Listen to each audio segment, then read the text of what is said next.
important that we begin to change the mindset of young people to know that your vote counts. They don't understand that the legislative arm of government is actually a co-equal arm of government.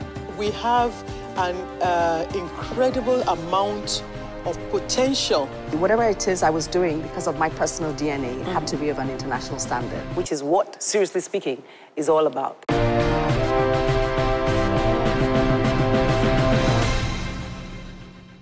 Yes, welcome to the show today. Yes, it's May, and we're talking about all the dividends of democracy and the things we should be looking at. Today, we're talking about sports.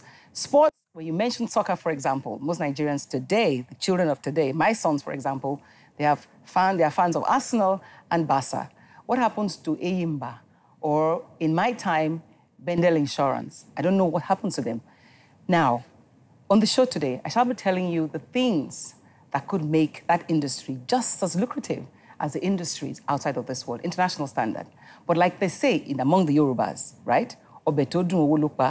No soup will be sweet unless you put the right ingredients in it. So today I have experts in the house who shall be telling me what ingredients we need to be putting into our sports industry to ensure that it's beyond watching sports on television.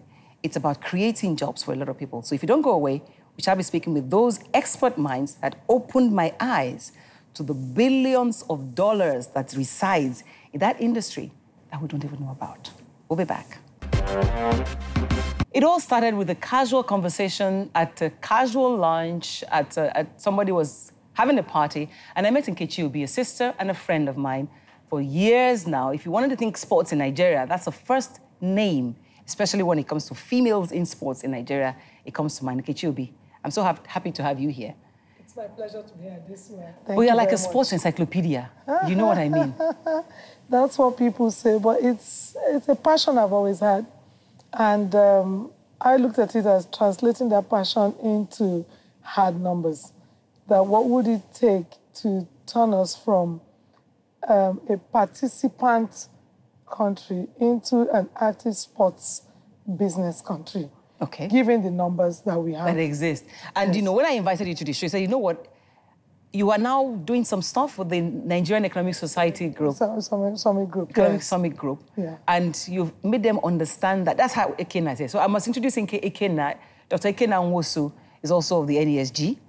So, you know, I told you before we came on, said, how did you meet this woman? And she convinced you that NESG should start thinking about sports as that lucrative business deal.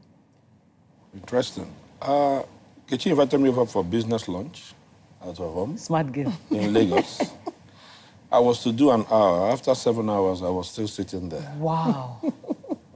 I didn't know what the time was, and when I looked out, it was dark, but I wasn't ready to go because the hard numbers we are hitting at the right spots in my brain. Mm-hmm.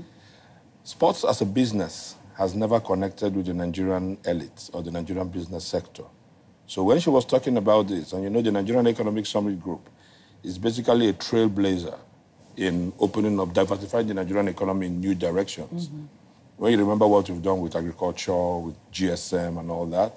So we set the path, blazed the trail, and the rest follows. So I was connecting with what she was saying. And the numbers were ringing like the numbers were ringing like jingle bell. And I said, no. I'm not going to leave you until I understand not just the economics, but how the economics works and how we can do the translation from the hardcore skills of Nigerians into hard numbers. And we're not just talking football. Different aspects of sports, male, female. I must bring, I had this down on my phone, you know, the kind of numbers that exist and what's possible. Because people think we're talking, but while I'm fishing that out, Nkechi, you must tell me, how did sports become such an issue for you? I played practically all sport. I went to Queen's College, and I was in Queen's College around the time when they hosted the All-Africa Games in '73. Mm-hmm. So Queen's College was a place they used for accommodating some of the contingents. So they built all these basketball courts, volleyball courts, netball courts, everything. So we had the facilities in school, and it was, you know, an interest. My parents all loved sport. My mother played netball, my father played tennis, billiards, what have you. So we all in my family have an interest in sport, played it and all. So from playing it, I went on, represented Lagos State for 11 years in hockey. Are you a Lagosian? I mean, I'm saying this because we're celebrating 50. I'm a Lagosian, seriously speaking, because I came here when I was 2, but I spent the better part of 50-something years So here. you know nothing else? I don't know anything else. I know my home state is Anambra, and I'm from Onitsha, but I know Lagos more than I probably know Anambra and Onitsha. So having represented Lagos 11 years for hockey, represented University of Lagos in hockey, badminton, squash, played squash for Lagos State. I practically played almost all games. I've been an administrator. I've been on the board of several associations and federations. And I've been a player, I've been an administrator, and then I went into marketing. Which is a premium sports, Yes. you know. And so I understand the challenges from a player's perspective, and I understand the challenges from the administrator's perspective, and understand that at the end of the day, it's all about finding the money to keep each party happy.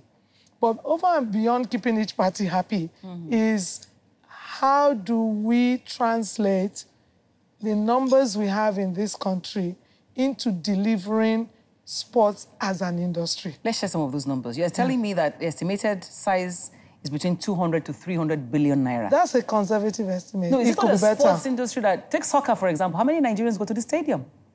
Well, the bulk of that money is spent on media.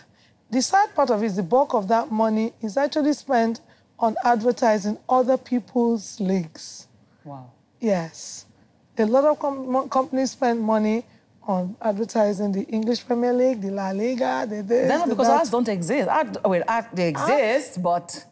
Yes. I keep telling my colleagues in the nascent industry that as long as we don't build a product that people can relate to, they're going to spend their disposable income in what interests them. There isn't that much of a disposable income, so I'm going to spend it on what I like. I'm not going to buy a dress because it is a Nigerian man. The dress is tacky, it is sewing, Exactly, yes. exactly. I'm going to buy a dress that I like. So if we want people to like us, we've got to at least give them a semblance of a good product. I'm happy with some of the developments that are happening in terms of our league. Let's take football, for example. But a lot more needs to be done. And so that's where we came in and said, okay, maybe there are challenges we're facing. Why don't we have partners to come and point out? Because I was just going to go to that. How did you not think of going to NESG? Well, it was a chance conversation, too, with someone else. And the person said to me, there's a gentleman you should speak to, you know.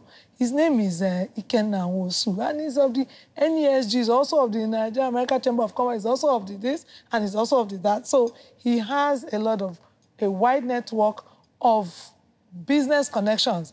And that's why the challenge has always been how to get the businessmen and investors to see the potentials of sports in Nigeria.